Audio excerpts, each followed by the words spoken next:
प्रधानमंत्री जी के द्वारा एक बड़ी जिम्मेदारी दी गई है। मेरे प्रधानमंत्री जी खुद उनकी निगरानी, खुद वो मॉनिटरिंग इस चीज़ की कर रहे हैं। बिहार में प्रोसेसिंग यूनिट्स होने चाहिए। प्रधानमंत्री जी ने मुझे फूड प्रोसेसिंग विभाग की ही जिम्मेदारी दी है।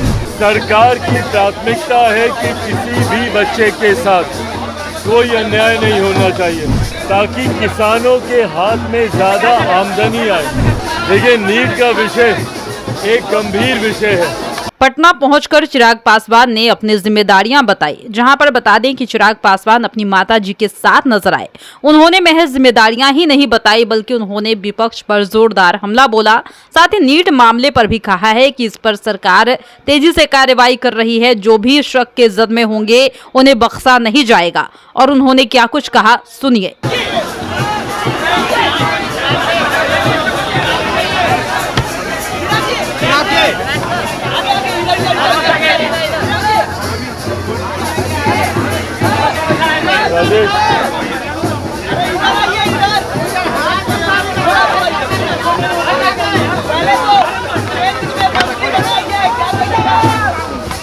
प्रधानमंत्री जी के द्वारा एक बड़ी जिम्मेदारी दी गई है। फूड प्रोसेसिंग मंत्रालय की एक ऐसी जिम्मेदारी है। हमारा देश एक कृषि प्रधान देश है।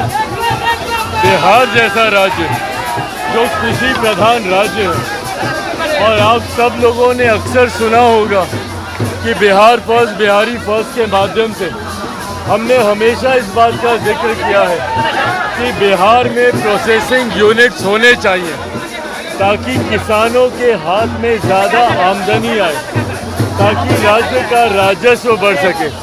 इस बात का जिक्र बिहार फर्स्ट, बिहारी फर्स्ट के माध्यम से अक्सर हमने किया है। ऐसे में मेरे लिए ये सौभाग्य की बात है कि प्रधानमंत्री जी ने मुझे फूड प्रोसेसिंग विभाग की ही जिम्मेदारी दी है, जिसके माध्यम से आने वाले दिनों में जिम्मेदारी देश भर की है, पर बिहार में भी आने वाले दिनों में इस मंत्रालय के माध्यम से कई ऐसे प्रोसेसिंग यूनिट खोले जाएंगे। हाजीपुर का केला हो, या मुजफ्फरपुर की लीची हो, या मखाना हो, या आम हो, यहाँ ये तमाम चीज़ें ऐसी हैं जो अगर यहीं पर प्रोसेस हो जाए, उसकी पैकेजिंग हो जाए, तो ना सिर्फ उससे किसानों की आमदनी बढ़ेगी, बल्कि राज्य का राजस्व भी बढ़ेगा। ऐसे में ये जो बड़ी जिम्मेदारी प्रधानमंत्री जी के द्वारा मुझे दी गई है, इसका पूरी ईमानदारी से और पूरी निष्ठा के साथ इसका पालन किया जाएगा।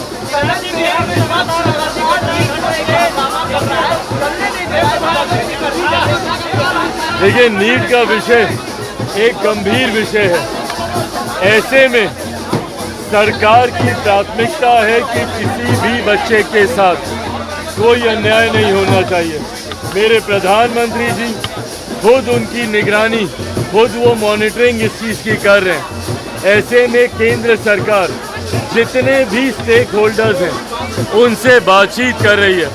कई ऐसे बच्चे हैं जो री-एग्जामिनेशन के पक्ष में नहीं हैं, कई हैं जो चाहते हैं कि री-एग्जामिनेशन हो। ऐसे में बीच में पेपर लीक का भी मामला आया, जिसको लेकर अभी जांच चल रही है।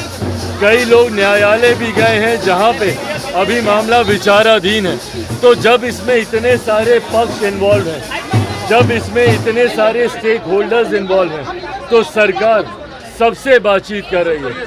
सही समय पर सही फैसला लिया जाएगा, पर सरकार की तरफ से ये विश्वास आप लोगों को दिलाता हूँ कि जो भी फैसला होगा वो छात्रों के हित में लिया गया ये फैसला होगा।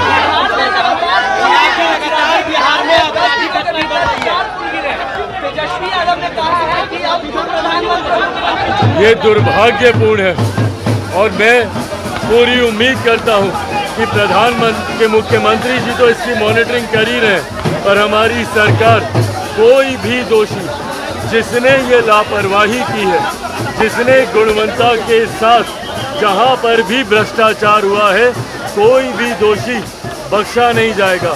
भविष्य में जितने नव निर्माण होंगे, हम लोगों की इस डबल इंजन की सरकार के आने के बाद सुनिश्चित किया जाएगा कि गुणवत्ता के साथ कहीं कोई छेड़छाड़ ना हो। तो सुना आपने कि किस तरीके से चिराग पासवान ने पटना पहुंचकर अपनी जिम्मेदारियां बताई और साथ ही कहा कि मुझे जो विभाग मिला है उससे मैं किसानों का भला करूंगा और उन्हें आर्थिक रूप से मजबूत भी करूंगा। साथ ही उन्होंने विपक्ष पर जोरदार हमला बोलते हुए कहा है कि जल्द ही मेरे प्रधानमंत्री इस मामले की संज्ञान लेंगे और किसी को भी नहीं बख्शने वाले हैं।